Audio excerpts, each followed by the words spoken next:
Hello everyone, welcome to Let's Learn English with Sanjana.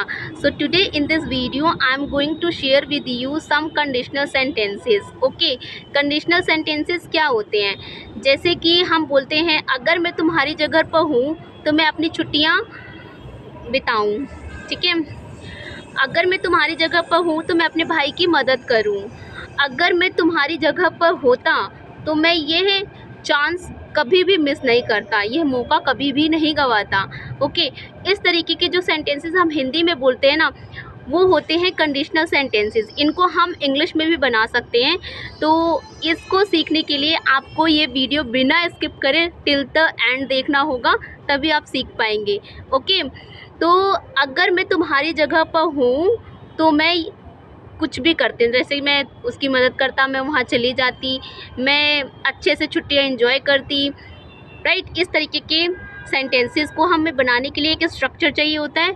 इसके लिए हम यूज़ करते हैं if I were you I would. उसके बाद सेंटेंसेस चाहे पास्ट का हो या प्रेजेंट का हो, वो हम यूज़ करेंगे. चलिए हम इसे एग्जाम्पल के थ्रू समझते हैं. ओके, तो पहला सेंटेंस मैं आपको बताती हूँ. जैसे कि अगर मैं तुम्हारी जगह पर हूँ तो मैं अपने भाई की मदद करूँ. If I were you I would help my brother. Okay, again another sentence is अगर मैं तुम्हारी जगह पर हूँ तो मैं यह मौका कभी ना जाने दूँ. If I were you I wouldn't miss the chance, or you can say if I were you I wouldn't miss the opportunity. Okay, this opportunity. Right, another sentence is अगर मैं तुम्हारी जगह पर हूँ तो मैं अपनी छुट्टियाँ अच्छे से enjoy करूँ. If I were you I would enjoy my vacation. Okay, so this is how you can make sentences. इसी तरीके से आप बना सकते हैं. चलिए, ये तो प्रेजेंट के सेंटेंसेस थे. ठीक है, कि अगर मैं तुम्हारी जगह पर हूँ तो मैं ये चीज़ करती. ठीक है ना. अब पास्ट की बात करते हैं.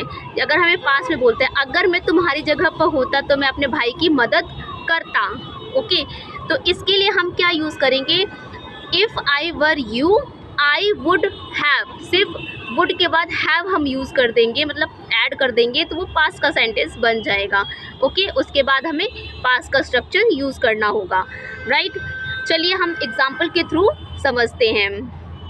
ओके, जैसे कि अगर मैं तुम्हारी जगह पर होती तो अपने भाई की मदद करती. ठीक है, तो इसको हम बनाएंगे if I were you I would have helped my brother, or you can say if I were you I would have I would have supported to my brother. Okay, like support की जगह पर supported हो गया. Okay, और help की जगह पे helped हो गया, क्योंकि ये past की बात हो रही है.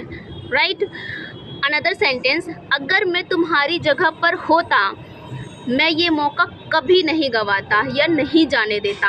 ओके, तो इसे हम बनाएंगे if I were you I wouldn't have missed this chance. Okay, so like this.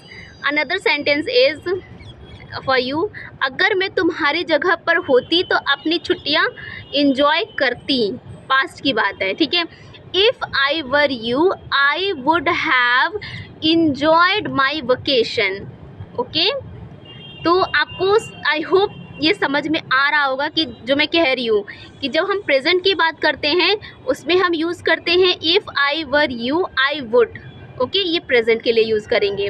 ठीक है, जब हम पास्ट की बात करेंगे तो हम यूज़ करेंगे if I were you I would have. Okay, फिर सेंटेंस हम लेंगे. ठीक है, जैसे एग्जाम्पल मैंने आपको जो बताए वो सेम थे, प्रेजेंट के भी और पास्ट के भी, लेकिन जो मेन हमने यूज़ करा उसमें वर्ब भी चेंज हो गया और जो हमने स्ट्रक्चर बताया उसमें हैव लगा दिया पास्ट केस में. ठीक है, तो आई होप ये वीडियो आपको हेल्पफुल लगा होगा, आपको समझ में आया होगा.